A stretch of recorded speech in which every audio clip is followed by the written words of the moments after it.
Vince worked. He's an engineer in a boiler room Okay. for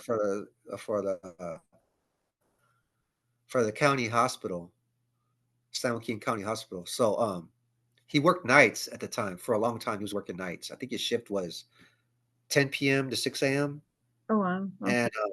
yeah, so what happened was from 2000, basically from 98, but from 98 to 2006, the one-on-one training took place in this boiler room. So the boiler room was out. So there's this big county hospital, right? Yeah, every county hospital is big, but the property that the hospital in is, it's just like this huge property. There's all these different medical buildings everywhere.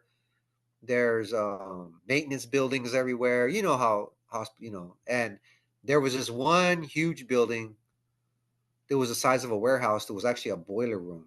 Oh wow. There was these three large boilers, the size of a they were like the size bigger than garages, than a standard garage, and Hmm. they were in there. So he was in charge of these boilers at night, and he was the only one there. He was the night guy, the night boiler watch engineer guy, and he had this long office adjacent inside to the boilers. There was this long office with windows where you could see the boilers out there.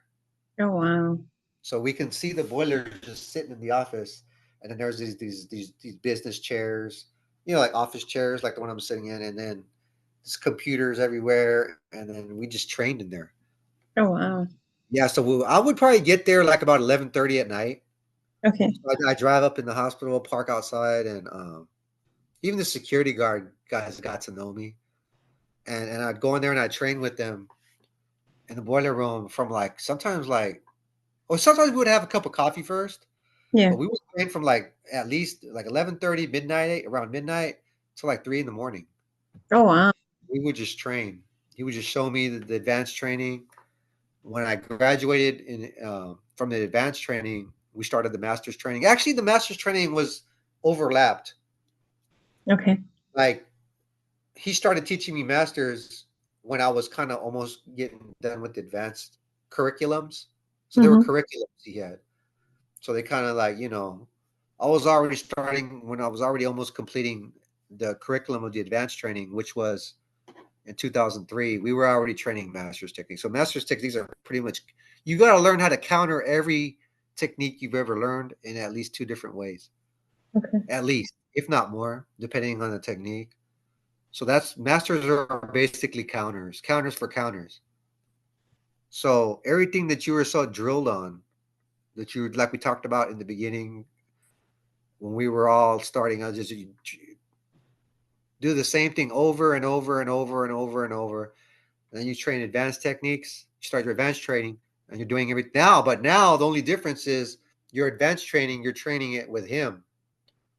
Oh wow. It's not the other classmates anymore. Okay. It's with him one on one, and you guys are just drilling this stuff over. Me and Vince are drilling this stuff over and over and over and over and over. Knife versus blade, knife versus empty hand, stick versus knife. Just you're just drilling this stuff. Empty hand versus empty hand. Um, and then going off my notes that I had.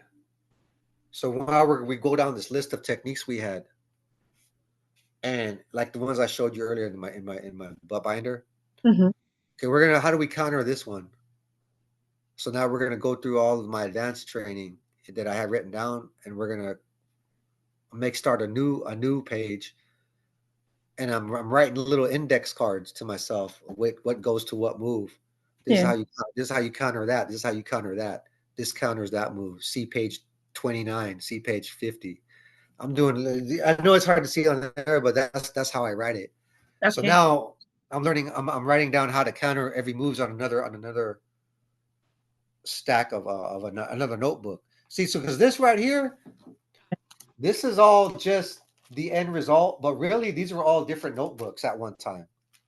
The Ev- notebook got so old and decrepit and beat up that I took all the pages out and I started putting them in these plastic ones Yeah. over the years. Okay. Yeah, so it didn't used to look like that. Yeah, they were all like notebooks. So now that I keep them in there because those notebooks fell apart already. Yeah. Yeah, yeah. So, but yeah, that's so now we started learning how we counter for counter for counter. But as you were asking me earlier, like it wasn't always about the training when we were in there. Some nights, there were an exceptional amount of a few times that we would take breaks. Like maybe when we started, we started maybe like getting close to 2 a.m. sometimes, and every now and then we would just stop and talk. We'd make a new. Oh, so you ever go to a cafeteria in a hospital? Yeah. You ever visit someone in the hospital? Mm-hmm. That's some of the best food, huh? In there. Right. Oh man. Oh yeah, no. Especially the chocolate pudding. Right, right. No, yeah, no. They have some good food in the hospital. So, anyways, I don't know how the history of this goes, but in that office, they if you ever seen the giant coffee makers that they had in those hospital cafeterias, Hmm. they're like the big old fashioned big ones, and they're like stainless steel. Yeah. Yeah. Then it had the Honest- little Yeah, yeah, they're like real big. They're like the size of what computers used to look like. right. Right? They're that big. Yeah, like the tower. Hmm. Yeah, it's a big coffee maker like that. But he had one in that office. Oh wow. Yeah, it was just like that. And around 2 a.m., I remember I used to bring coffee, like the grain, and I'd bring it and he would keep it in his locker Okay. just for us for when we train. Yeah, I Oh, remember that. that's cool. Yeah, I used to bring the coffee grain. Sometimes I'll bring the filters or whatever, but yeah, that was kind of a tradition for us. Okay. So